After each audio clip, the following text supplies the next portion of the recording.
à tous et bienvenue dans Demain vous appartient, votre émission sur les séries de TF1. Toutes deux commencent de nouvelles intrigues. Nous allons revenir en images sur les événements de la semaine écoulée. La police a bien compris que Romy a menti et n'a pas tué Mavic. Ils pensent donc qu'elle s'est dénoncée pour protéger Ryan. Il arrête à nouveau. En fait, elle avoue que c'est Victor Brunet qui va sauver. La police fait pression sur son fils. Comme Timothée est autiste et n'aime pas mentir, il panique. Alors, Victor finit par se dénoncer. Il a vu Romy en danger, il a voulu la protéger. Et il va donc falsifier les preuves pour s'en sortir. Le voilà qui retourne en prison.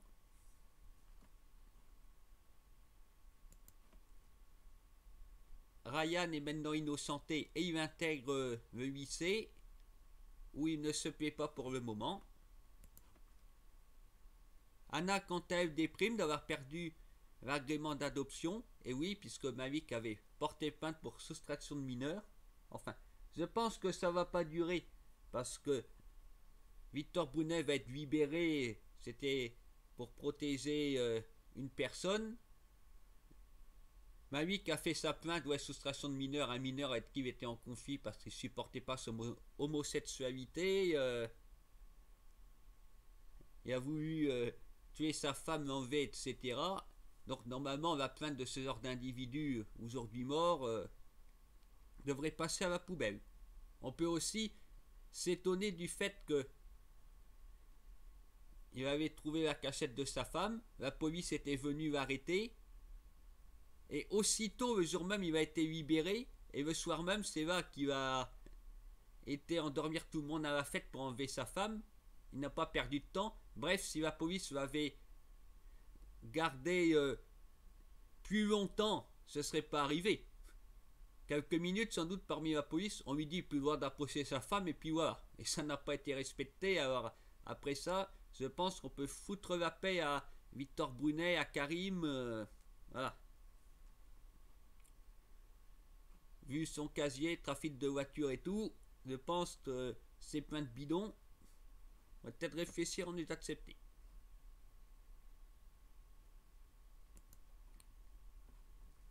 Nathan, de son côté, découvre qu'il a une demi-sœur, Julie. Elle a l'air sympa. Elle a l'air. Moi, je me méfie. Bon, paraît-il, le père de Nathan, donc, a trompé sa femme. C'est pour ça qu'il y a Julie. Peut-être c'est vraiment sa sœur, mais elle est peut-être là dans un but intéressé. Je me dis, genre un problème de santé, elle a besoin d'une greffe de rein, et elle trouve pas personne de compatible, alors c'est pour ça, elle va faire connaissance avec son frère. Voilà. Moi je me dis ça, faut se méfier d'elle à l'avenir. C'est mon idée. Sylvain a pris la bonne résolution de se remettre au sport. Je dis bravo à lui. Ouais, quand il s'est laissé aller depuis qu'il est riche.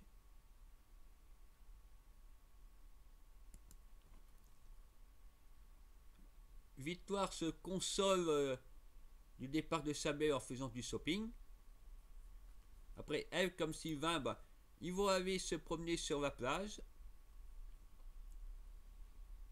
Il y a là-bas aussi Nathan en train de faire voler un drone, dont malheureusement il perd le contrôle.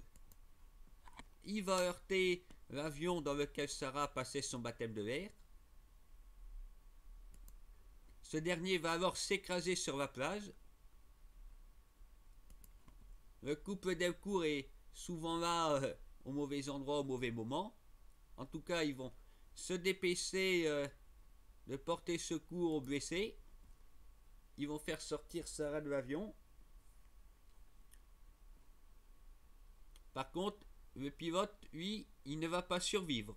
En général, dans les scénarios catastrophes, il n'y a pas de mort. Là, il y en a un, mais bon, c'est un personnage très secondaire.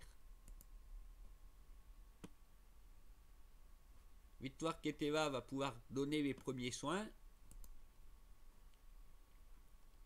Manon a été blessé à la jambe. Jacques, quant à lui, c'est aux yeux. Tout ce petit monde va être transporté à l'hôpital pour être soigné. Alex, ça va assez bien. Il dit que sa brûlure lui fait pas mal. C'est Chloé, par contre, qui fait des cauchemars de cet accident. Manon va être opérée de la jambe. Et visiblement, tout va bien. Elle pourra participer au concours d'entrée de la police. Elle va rentrer chez elle. Tandis que Brigitte s'en va. Elle retourne à Paris. Ouais. Audrey est triste puisque Jacques va devoir garder des bandages sur ses yeux pendant 2 semaines en espérant qu'il ne perde pas la vue. Sylvain était en train d'errer dans les rues après l'accident. On peut penser qu'il avait perdu la mémoire. Il est tombé dans le canal, mais heureusement il a été retrouvé. Il reste toujours dans le coma. Christelle inquiète, mais elle ne dit rien à ses enfants. Ils ont comme pris des nouvelles. On parle que de Jess et d'Ivan, pas de Betty. Parce que logiquement, vu cette catastrophe, les enfants devraient être là. Ils étaient absents à Noël. Voilà, je trouvais déjà que c'était une grosse erreur. Et là, c'est une faute lourde s'ils ne viennent pas alors que leur père a un accident de santé. Les scénaristes ne les font pas revenir. En tout cas, Charlie, elle est vraiment inquiète. Moi, je dis, avec tout ça, elle va réussir à se faire adopter s'il n'y a plus les enfants. Apparemment, sans le moindre calcul de la part de Charlie, elle est vraiment inquiète pour Sylvain. Roxane et elle, Sarah est elle aussi dans le coma. Roxane est inquiète et elle fait un malaise. Martin a arrêté Adam puisque c'est la faute à son drone. Mais George a découvert qu'il a été piraté pour foncer dans l'avion. Il pense que c'est un coup de Stéphane parce qu'il était en conflit avec le pilote. Et puis il a pris des cours de drone. Oui, sauf que Soraya a dit il était avec elle à ce moment-là, il a donc un alibi, mais Martin le garde quand même. Il va pas chercher un autre coupable, même que Stéphane a un alibi, il veut toutes les réponses. Et visiblement, oui, c'est pas lui le coupable, puisque quelqu'un observe la chambre d'hôpital, un hacker. Alors apparemment, ce serait Sarah qui était visée dans ce crash. Sarah ou peut-être indirectement Roxane, parce que ses méthodes de hacker, ça ressemble bien à ce qu'elle faisait autrefois. Pirater l'hôpital elle aussi. Alors, est-ce que ce serait par exemple son frère? On ne sait pas si on avait vraiment les compétences. Mais bon, serait-il jaloux puisque sa sœur s'est mariée et semble avoir oublié? Ou quelqu'un qui a été victime des agissements de Roxane, qui a découvert son identité, qui veut se venger. Le suspense demeure, nous verrons bien. En tout cas, oui. C'est super, si je puis dire, de retrouver ce scénario assez catastrophique. On n'avait pas eu ça depuis un moment dans la série. Depuis la grotte, en fait. Et comme par hasard, il y avait pas mal de nos personnages principaux de la série qui se trouvaient à la plage à ce moment-là. Madame la proviseure n'était pas en cours, les ados non plus. Bon, il fallait bien un moyen pour mettre tout le monde en danger. Alors tout le monde à la plage au mois de janvier. Nous allons à présent nous rendre à l'Institut d'Uber. Comme vous le savez, le tournoi des chefs va commencer. Ils sont 4 à concourir.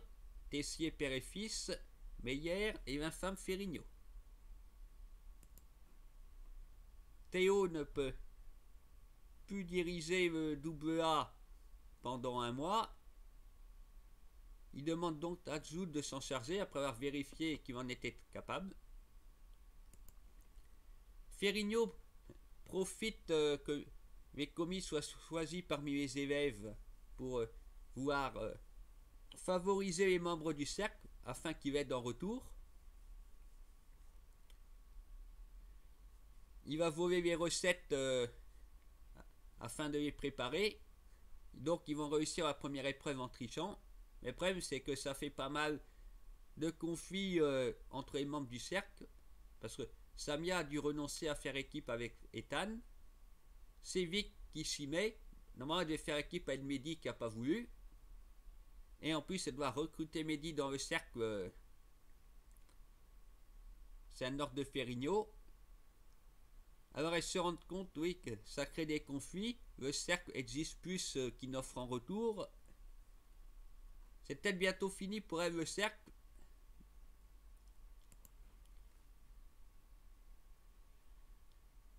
Alors, Tessier est bien conscient que, voilà, les membres du cercle font équipe ensemble, ils vont réussir. Dans ce cas-là, ils vont aider Ferrigno à tricher à nouveau. Il va donc réussir à convaincre Clotilde de changer les règles. Au lieu de faire s'affronter les duos, non, ils vont s'affronter entre duos et seul le meilleur des deux sera pris. Voilà, qui va bien contrarier les plans de Ferrigno, puisque ça lui fait perdre la moitié de ses effectifs. Deux membres du cercle dans une équipe, mais il ne reste plus qu'un. Donc, au final, ils ne sont plus que trois. Enzo, Vic et Samia.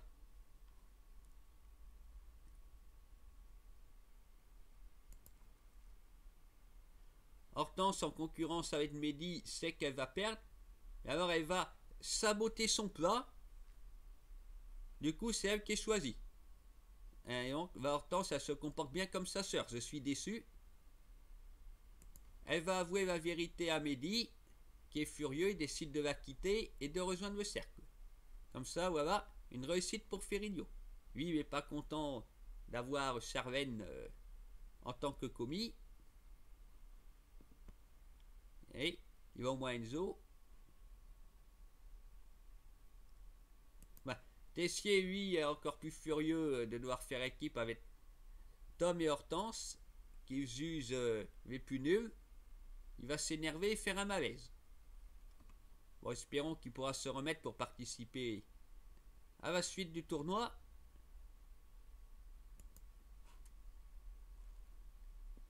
Thomas a organisé un dîner avec ses deux filles.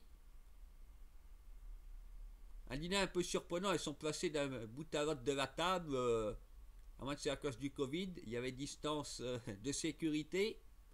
Heureusement, les deux filles vont tout de suite bien s'entendre, très complices et se moquer de leur père. Bon, Laetitia est jalouse de voir sa fille partir. Alors elle se console avec Zacharie, qui lui a préparé une galette des rois. Il va aussi demander à Jasmine d'en préparer une. Bon, au départ, il a mangé celle d'Eliott, il trouvait que c'était bon, il trouvait que c'était celle de Jasmine. Mais elle a réussi, elle en a fait une autre, ça m'a impressionné. Neva a proposé à Lisandro de garder Esteban. Le truc, c'est que David s'est incrusté, il va passer la nuit chez Lisandro. Esteban les a fait chanter pour qu'ils volent la boîte de fèves. Sauf que Lisandro les a trouvés, il n'a pas été content, il va forcer Esteban à tout dire. Il est encore furieux après David. Et sinon, nous avons vu Claire vouloir initier Vistrak au yoga et ça ne lui a pas plu.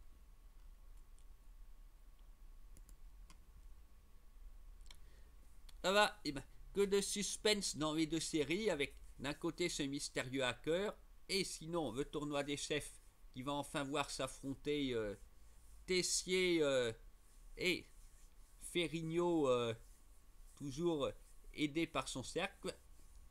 Voilà, beaucoup de suspense.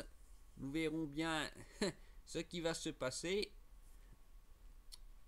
Donc rendez-vous dès demain sur TF1 pour la suite et rendez-vous ici même le week-end prochain pour une nouvelle analyse.